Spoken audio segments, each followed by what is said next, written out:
Hi all. Today's video we are going to discuss about the .NET correlation and how we can integrate it .NET correlation inside a web API. So let's get started. First, open up your Visual Studio and create new project. We can select a blank solution first.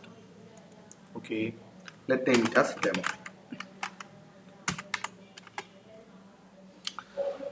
So our blank solution is created. Now we can add a new project, which will be a ASP.NET Core Web API. So let's name it as demo API, and we will be leaving the checkbox as it is. This one is important because it will give us the Swagger support. So make sure it is clicked. Create. Yeah, our project has been created.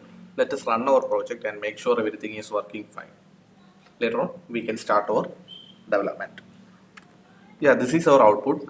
As expected, Swagger is there, and there is a test API here, which is weather forecast. We are not going to use this API, but we will be creating another controller for testing our APIs. Okay, so we can close this one. Now we can move forward with our entity framework. So first of all, we have to install some packages, which is Entity Framework or SQL Server and Entity Framework tools. Let us install these two. So come to our project and go to Manage New Get Packages, and under Browser search for the package. You can see here I will be selecting the latest stable version and install. Accept it. Yeah, it is installed. The next one is Microsoft Entity Framework 2. This one is also important because while we're doing our database operation, we might have to write some queries over the package manager console here. So if we are not installing this package, this one, it will create some errors. So to avoid that, I am installing the tools as. Let us install the latest version and stable version. Yes. Accept. Our package has been installed. Let us confirm if it is installed properly or not. We can go to this section package. Here we can find Microsoft SQL Server and tools. Both the packages are installed. Now we are ready to go with our development. Okay. Now I'm going to create a DB context file. So let me create a folder first, which will be DB, and here I am going to create a class. We can give it as, to give the name it as demo app context, demo DB context. Okay. You can give any name you want. Basically, this class will help us to connect with our database and do it will help us to do the operations in database. For that, we need to inherit this class from another class, which is DB context, which will be coming from our entity framework. So we have to import that also. I have imported that. Next thing, we have to pass the connection string. For that, first of all, we have to generate its constructor. So we can use this method like generate constructor, and inside the constructor I am going to pass this DB context. Now it's done. Okay.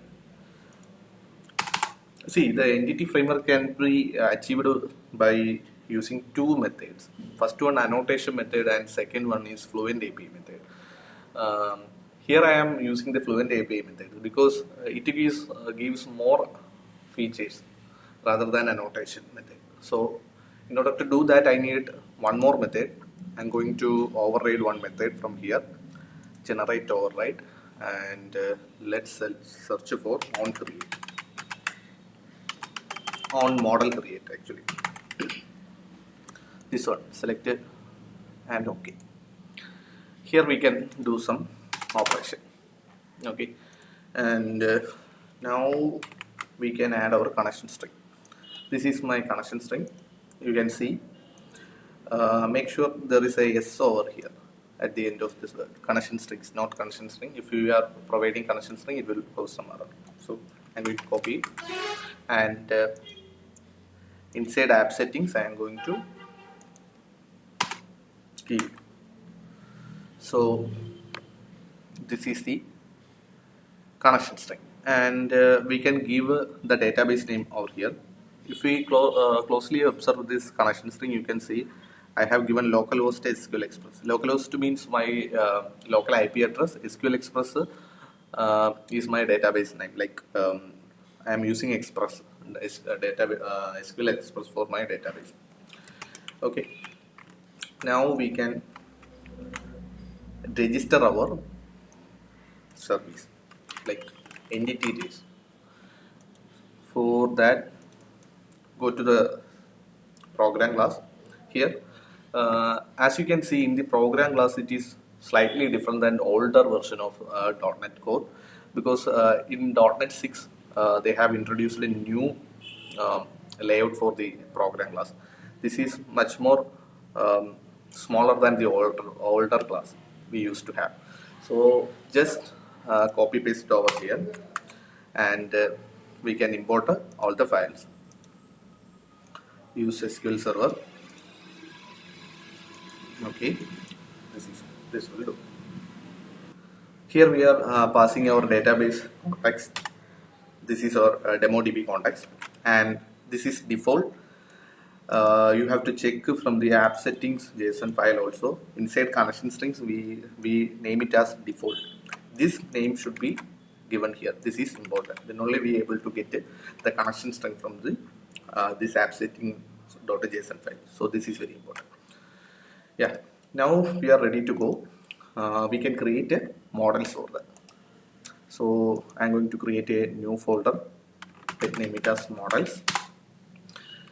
And for this models, I will be using these classes. As you can see, first of all, we can discuss about one-to-one relation and one-to-many relation. For that, I am going to use user.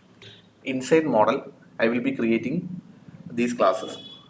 For this example, I will be explaining about one-to-one relation. So user will have a one-to-one relation with the user address, and user will have a one-to-many relations with the bank accounts, because one user have a one address, and he might have a different account, a different bank account. So that is how it goes. So we can discuss about that later, and I will quickly create all the necessary field models inside my model folder. Okay.